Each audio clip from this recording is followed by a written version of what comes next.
Olá, você que estuda aí, você que está acompanhando, fazendo esse processo da escola teológica, nós vamos dar início então a essa formação sobre teologia moral. Vamos estar usando um material que foi elaborado pelo padre Leomar Montanha, né, com suas referências ao final ali desse material.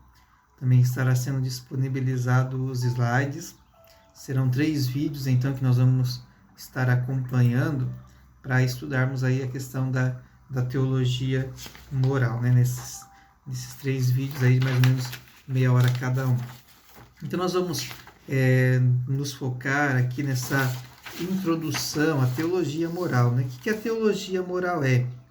Então a teologia moral é a parte da teologia que é a luz da fé em Deus e da fé vivida e celebrada nas nossas comunidades, ou seja, na própria igreja, busca apontar o caminho prático de amor e felicidade para o ser humano.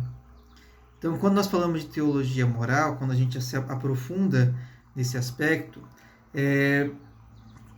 a teologia moral quer abrir o caminho para a realização plena das pessoas e da sociedade. O nosso jeito de realizar, isso é o de Jesus Cristo, que veio pregar a boa nova do reino de Deus. Então, nós temos que ter essa noção da teologia moral, né? Então, consideração dos costumes sob a luz de Deus e a fé vivida. E, portanto, a teologia moral ela vai ser distinguida da ética filosófica, ela vai diferir ali. E por que ela não é igual? Não é igual, pois a ética filosófica guia-se apenas pelas luzes da razão. E quando nós falamos de teologia moral, como já citado anteriormente, a gente segue a luz divina. A gente busca no próprio Deus ali esse sentido de buscarmos essa moral, e aqui a moral cristã. Então, a teologia moral também se distingue do direito. E este tem em vista a sociedade a necessidade de se regulamentar a convivência dos homens entre si, a fim de que se haja harmonia construtiva. Então, quando nós falamos de direito, o direito ele só considera o foro externo ou o comportamento visível da pessoa, se está ou não de acordo com as normas estabelecidas, essa norma que rege a sociedade. Já a teologia moral, ela ultrapassa esse foro exterior e vai para o foro íntimo mesmo, né? Ou seja, de dentro da consciência. Então, todo filho tem em consciência a obrigação de assistir aos seus pais em extrema penúria, ou seja, é um exemplo, na consciência já tem essa parte da acusação, a consciência que vai acusar a pessoa. Então, tal dever que brota do foro interno é um dever moral, não só aquilo que está visível, mas aquilo que está dentro da minha consciência. Contudo, pode acontecer que no próprio direito civil tem essa visão de proteger os genitores, né, que vai impor ao filho o direito jurídico de poder cuidar dos próprios pais. Então, assim, o jovem estará obrigado também no foro externo, né, a partir de algo que vem de fora dele, para que ele possa agir moralmente para com os seus pais, nessa forma ética. Então, a teologia moral, ela deseja essa harmonia no ser humano, deseja que todo indivíduo satisfaça sempre aos seus legítimos deveres de fora interno e de fora externo, ou seja, temos que estar em sintonia com o fora interno e o fora externo. Esteja sempre em dia com a moral e o direito, evitando parecer legal sem fazer jus a tanto. Então, quando nós falamos de teologia moral, a teologia moral ela vai compreender 2 partes: a moral fundamental e a moral específica, ou seja, a moral especial é a questão da bioética, da sexualidade. Então, aqui nós vamos trabalhar a questão da primeira parte ali, da questão da moral fundamental. Então, essa moral geral, do qual nós vamos ter esse conhecimento. Então, aqui, a teologia moral ela se baseia no catecismo, que nós vamos iniciar nos números, como citado na apostila, no número 1786 do Catecismo da Igreja Católica. Então, quando nós falamos de lei moral, o que a lei moral ela vem nos colocar? A lei moral é o chamado à felicidade, mas ferido pelo pecado, o homem tem necessidade da salvação de Deus. O socorro divino lhe é dado em Cristo, pela lei que o dirige na graça que o sustenta. A lei moral, portanto, é obra dessa sabedoria divina. É uma instrução paterna, é uma pedagogia que vem, então, do próprio Deus.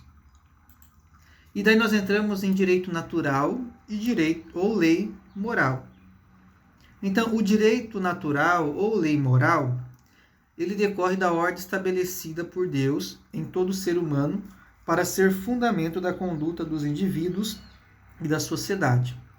Então, a lei natural é respeitada como lei do Criador, ou seja, foi o Criador que criou a lei. Exemplo, os 10 mandamentos. E ponto de encontro de todos os seres humanos, independente de suas crenças e filosofias de vida. E assim o texto ele vai nos conduzir dizendo que na vida cotidiana, no nosso dia a dia, expressa o que se tem a obrigação de fazer, o que convém fazer. Serve também para formular e descrever a relação existente entre as nossas ações e os objetivos que elas buscam atingir. Então, Santo Agostinho, para ele, tudo foi criado por Deus segundo uma ordem, um peso e medida. Isto é tudo, e tudo está sabiamente ordenado numa escala hierárquica. Então, primeiro vem Deus, depois o homem, o animal, o vegetal e depois o mineral. Então, Santo Agostinho vai usar dessa hierarquia. Essa hierarquia é a lei eterna de Deus, não é uma filosofia. Pois, segundo Agostinho, a lei eterna é a vontade do próprio Deus que manda conservar a ordem natural e não perturbá-la. A gente pode chamar que também essa lei moral é uma lei de direito divino, ou seja, partiu da pessoa do próprio Deus. E daí nós temos também, dentro dessa direito natural, a moral do dever. O que é a moral do dever? A moral do dever é que consiste no amor à ordem.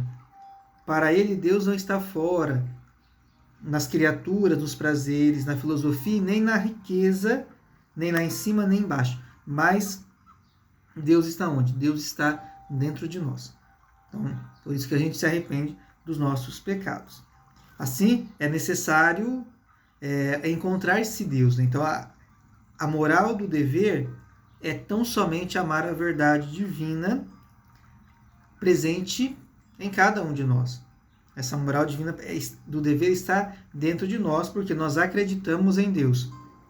E, portanto, temos que dirigir a fonte à própria luz da razão. Então, a gente vai trabalhando também, né? A gente tem consciência, e consciência a gente fala de razão, mas desse desejo, dessa vontade de estar sempre fazendo esse moral do dever, ou seja, estar fazendo a vontade de Deus. E assim a gente vai seguindo aqui. O que é lei? O que é lei para nós, né? Então aqui nós vai ter o slide que vocês vão estar acompanhando. A lei, segundo o dicionário comum, é regra necessária ou obrigatória, é submeter-se a uma lei, é ato da autoridade soberana que regula e ordena, autoriza ou veda. É promulgar uma lei. Então, dentro da teologia moral, a lei, que é a legem, né, em latim, é uma regra de direito ditada por uma autoridade para manter a ordem. São normas ou norma elaborada pelo legislativo, é uma obrigação imposta, é um princípio, é uma regra. A justiça e a caridade, que estão na base de toda a convivência social, exprime-se em leis. E essas devem, então, se aplicar a cada sociedade, os valores que garantam a harmonia do conjunto e o bem de cada pessoa. Então, a lei, para nós, é uma determinação, é uma ordem, não é um conselho. A lei é para ser seguido, porque a razão conhece as leis. Em vista do bem comum, de uma comunidade, então ela é promulgada por quê? Para se tornar público, para atingir o âmbito coletivo, por quem tem o encargo da comunidade, que são as autoridades assim constituídas legitimamente. E assim nós podemos, então, saber então que existe uma lei divina, ou seja, Deus promulgou diretamente por meio da revelação. A gente pode acompanhar ali em Romanos 13, 1 a 7, essa lei promulgada, essa lei que parte da revelação. E a lei, então, essa lei divina, ela ainda é subdividida em lei eterna, lei natural e depois a lei positiva. Então, o que seria a lei eterna? A lei eterna é esse plano de sabedoria para levar as criaturas ao fim supremo. Então, qual que é o fim supremo de todo ser humano? Qual que é o objetivo de Deus? Qual que é o objetivo da igreja? A salvação do ser humano. A lei natural. Deus promulga pela natureza das criaturas. E aqui, então, quando nós falamos dessa lei natural, nós temos dois caminhos aqui. Subdivide de ordem física e de ordem moral. A de ordem física é a lei de natureza que rege as criaturas sem que haja conhecimento ou liberdade. Nós temos a lei da gravidade, a lei da atração, da flutuação, e depois a lei também moral, que coincide com as normas que o homem pode conhecer à luz da razão. E quais são essas normas que se conhecem à luz da razão? Que eu e você, nós sabemos. Não matar, não roubar, honrar pai e mãe, ali tirado dos próprios 10 mandamentos.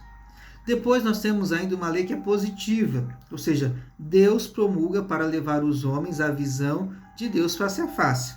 Então, Deus coloca para a humanidade essa lei para que nós possamos um dia ver Deus face a face. E daí nós temos a lei que é dividida em primitiva, até Moisés, que é a lei do Antigo Testamento, e depois a lei do Novo Testamento, que agora é Jesus. Nós temos a lei dada de Deus a Moisés, lá que são os 10 mandamentos, a tábua das leis, e depois no Novo Testamento, Jesus que vem dizer, eu não vim abolir a lei, mas vim dar pleno cumprimento a essas leis. Então aqui nós partimos então dessa lei divina. Depois nós temos a lei humana. Então, o que são leis humanas? Os homens que vão promulgando o exercício da autoridade. Daí nós temos as leis humanas eclesiásticas, que são promulgadas, tornadas público pela igreja e outorgada, dada pelo próprio Jesus. E depois a lei civil, é o direito que o Estado sanciona a prova para assegurar a reta ordem. Né? Então, nós temos essa distinção.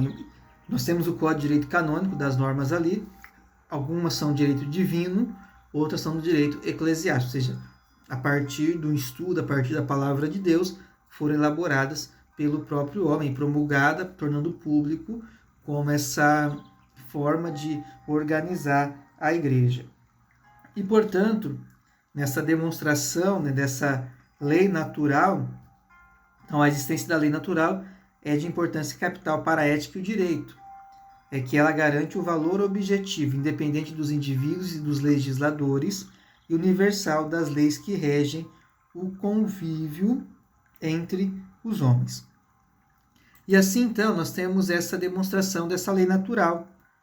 Ou seja, a lei natural que todo ser humano já tem por base é faça o bem, evite o mal. Então, nós vivemos numa sociedade em que a gente percebe que o mal ele toma uma proporção muito grande e o bem ele quase não é visto. Então, o mal ele é bem escancarado, ele é bem divulgado e o bem fica escondido. E, portanto, aqui, quando nós vamos demonstrando essa lei natural, nós vamos ter várias situações. Os povos primitivos, que tinham esse preceito moral, né, de fazer o bem, honrar pai e mãe, cultuar a divindade, né? Então, lá na lei primitiva, isso. Depois, na Sagrada Escritura, em Romanos, na carta de São Paulo aos Romanos, São Paulo vai explicitar essa lei natural para nós, ali em Romanos, capítulo 1, versículos 19 a 23, e também capítulo 2, versículos 14 e seguintes. O Concílio Vaticano II ele vai reafirmar também que no íntimo da consciência o homem descobre uma lei. Ele não a dá a si mesmo, mas a ela deve obedecer, chamando-o sempre a amar e praticar o bem e evitar o mal. No momento oportuno, a voz desta lei lhe faz ressoar nos ouvidos do coração. Faz isto, evita aquilo. Então, de fato, o homem tem uma lei escrita pelo próprio Deus em seu coração. Obedecer a ela é a própria dignidade do homem, que será julgado de acordo com essa lei. A consciência, aquilo que está dentro de nós intimamente, no fórum íntimo, é o sacrário do próprio homem, onde ele está sós com Deus e onde ressoa a voz de Deus. Então, aqui do documento Gaudium et Spes, no número 16, que vai falar então sobre essa questão, um pouco da teologia moral. E, portanto, ainda, nós vamos trabalhando então a razão humana. Então, a razão humana ela vai para nós admitir a existência do Criador. Ou seja, que infundiu nas suas criaturas algumas normas que o encaminham para a vida eterna. Essa orientação interior é precisamente o que se chama lei natural, ou seja, orientação interior. Também a razão vai nos levar a uma negação. Assim como a razão pode nos colocar positivamente, ela pode também levar a essa negatividade, ou seja, leva a dizer que os atos mais abjetos ou imundos podem vir ser considerados virtudes. Atribui ao Estado o poder de definir o bem e o mal éticos, legitimação do totalitarismo e da tirania de sistema. E daí nós vamos encontrar algumas objeções a essa lei natural.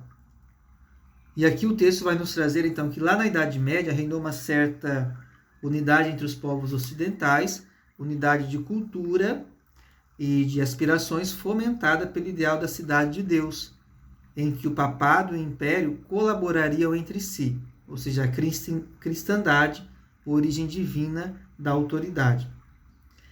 Na Idade Moderna, essa vasta unidade se dissolve sob os golpes do nacionalismo e até o individualismo. Então, a nova mentalidade desfere sucessivamente 3 golpes contra o universalismo da Idade Média. E aqui nós vamos, então, entendendo, né, esses golpes ali contra o universalismo, que é o não à Igreja Católica. Então, como que é esse não à Igreja Católica? É dito pela Reforma Protestante lá no século XVI, onde muitos homens continuam a crer no Evangelho e em Jesus Cristo, porém não na igreja fundada por Cristo. Eu não acredito que a igreja foi fundada por Cristo. O princípio subjetivo do livre exame estabelecido por Lutero dá lugar a um esfacelamento crescente da cristandade pela multiplicação, então, de novas igrejas. Depois, essa objeção o não à religião revelada, então, por parte do racionalismo, ou seja, muito levado à razão ali no século XVIII, e que teve muita pungência no período da Revolução Francesa, em 1789, onde muitos pensadores passaram a professar o deísmo, ou seja, uma crença em Deus como reconhecido pela razão natural apenas, em lugar do teísmo, crença em Deus que se revelou pelos profetas bíblicos e por Jesus Cristo. Então, aqui no século XVIII nós temos um deísmo, né? Ou seja, reconhecido apenas pela razão. Por fim, já mais próximo de nós, no século XIX ali, nós temos o não ao próprio Deus. Então, oriundo do ateísmo em suas diversas modalidades. Aqui vai entrar o positivismo, o socialismo, o marxismo. Então, aqui a tomada de consciência da história e da sua influência, tal como a de Darwin, dos evolucionistas, que propuseram contribuir para disseminar o historicismo, isto é, o apelo para a história que parece opor-se à verdade perene e inabalável. E daí vai surgir o relativismo, o ceticismo, o niilismo, que impregnaram muitas correntes de pensamento de então até os nossos dias. E assim sendo, nós ainda vamos carregando, né, muita questão desse século XIX ainda, né? Então, várias situações, né, que foram contestadas ali por algumas escolas referente à existência da lei natural. Então, o positivismo, que trazido por Augusto Comte ali, que vai nos dizer que só vale o que for da vontade do legislador.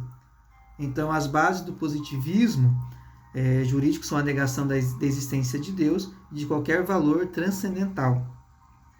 Depois, o existencialismo ateu.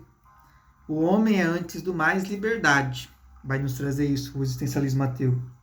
E vai dizer que o homem mesmo, ele é livre para definir a partir das circunstâncias em que se acha o que é bem e o mal. Só deixa a cargo do homem o que é bem e o que é mal. Não está ordenado a alguma lei natural ou muito menos ao próprio Deus.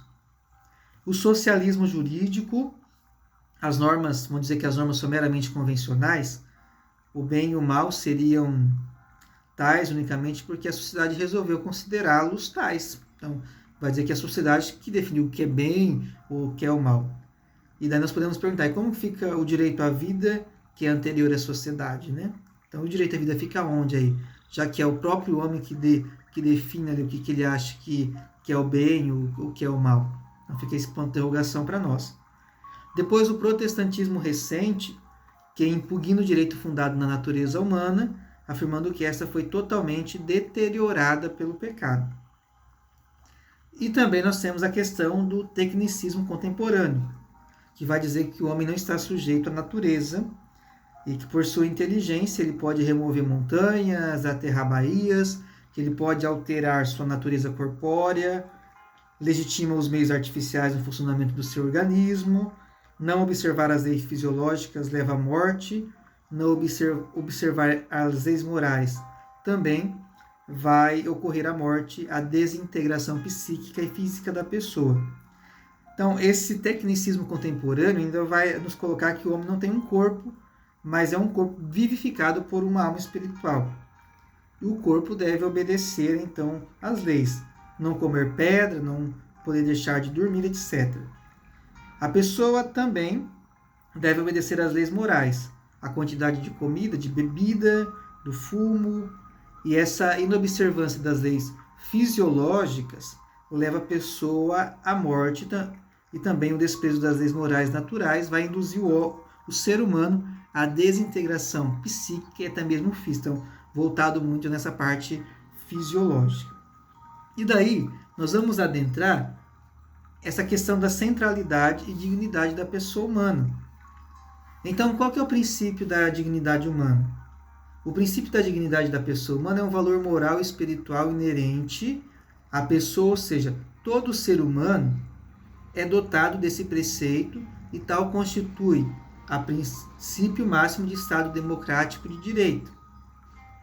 E quando nós falamos da doutrina cristã, o conceito de dignidade ela vai conter uma espessura ontológica, ou seja, o homem é um ser superior e mais digno do que os outros seres viventes na Terra.